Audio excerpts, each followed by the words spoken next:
गुरुदेव बहुत समय से परेशान है, अब सब्र का बांध टूट चुका है। जीवन परेशानी में ही बीत गया है।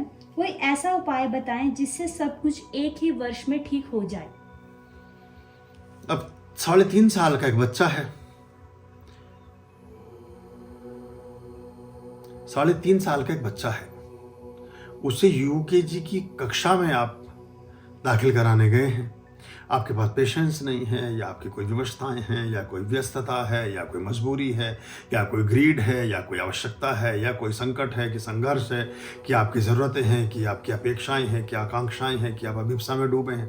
पर समस्या कुछ भी हो सकती है, लेकिन उस यूकेजी में बैठे बच्चे को मास्टर्स की डिग्री दे करके, एमए पास करा करके आप बाहर निकालना चाहते हैं। तो पहली बात तो जब वो 3 साल का बच्चा तुतला के बोलेगा कि मैंने एमए पास कर रखा है, तो सिवाय हंसने के कोई कुछ करेगा नहीं। और अगर वो ये कहेगी कि मैंने पीएचडी और डॉक्टरेट भी कर ली है, तो फिर तो लोग तालियां बजाएंगे कि बच्चे ने अच्छी बात सीख ली कहीं, या अच्छी बात माँ बाप ने अच्छी बात सिखा करके इसको भेजा है। और कुछ कहीं ज्ञान की बात भी करने लगे तो कोई सुनेगा भी नहीं। तो ये इस तरह की चेष्टा है।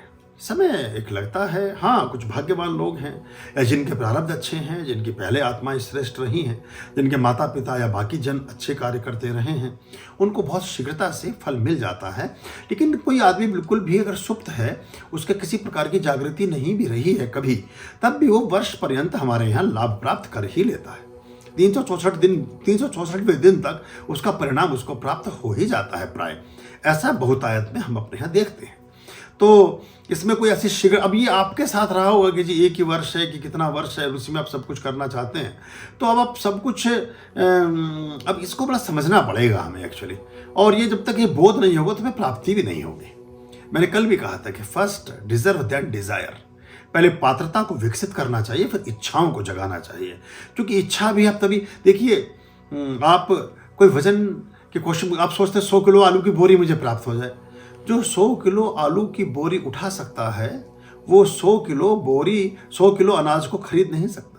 जो खरीदने की सामर्थ्य रखता है, वो उसको उठाने की सामर्थ्य नहीं रखता।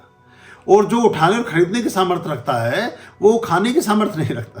तो ये बहुत तरह के जीवन में परिवर्तन है। हाँ, इस प्राप्त जीवन में जो प्राप्त है और पर्याप्त है, उस प्राप्त और पर्याप्त में कैसे सुख का संचार अधिक हो, कैसे चैन की नींद आप सो जाएं, कैसे सौहार्दपूर्ण रह सकें, कैसे अपमानजनक स्थितियां बार बार आपके सम्मुख ना आने पाएं, कैसे आप जो भोजन करें वो पच जाए, कैसे जो भजन करें वो रच जाए, जो जीवन में अच्छा करें वो चलता रहे, और समाज में आप सम्मानित रूप से, स्वस्थ रूप से, अच्छे नागरिक के रूप में अपनी तमाम आवश्यकताओं की पूर्ति करते रहकर अपने जीवन का निर्वाह करें। ये श्रेष्ठतम एक जीवन की तौर तरीका एक हो सकता है। तो इस पर अगर हमारी दृष्टि होगी तो बहुत अच्छा होगा। ज़रूरतें सबकी पूरी होती हैं, वासनाएं किसी की भी नहीं। ज़रूरतें आपकी पूरी हो सकती हैं, और वो ज़रूरतें जो आपने पात्रता विकसित की, जैसे मैं बोल रहा हूँ, वो उस हिसाब से आपको प्राप्त होती है।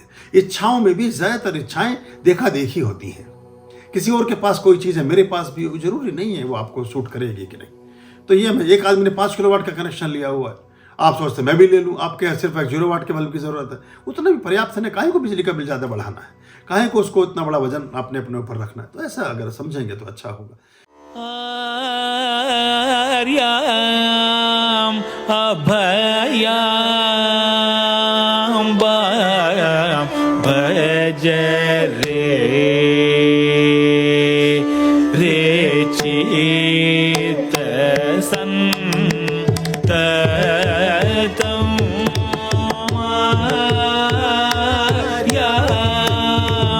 अभयाम भज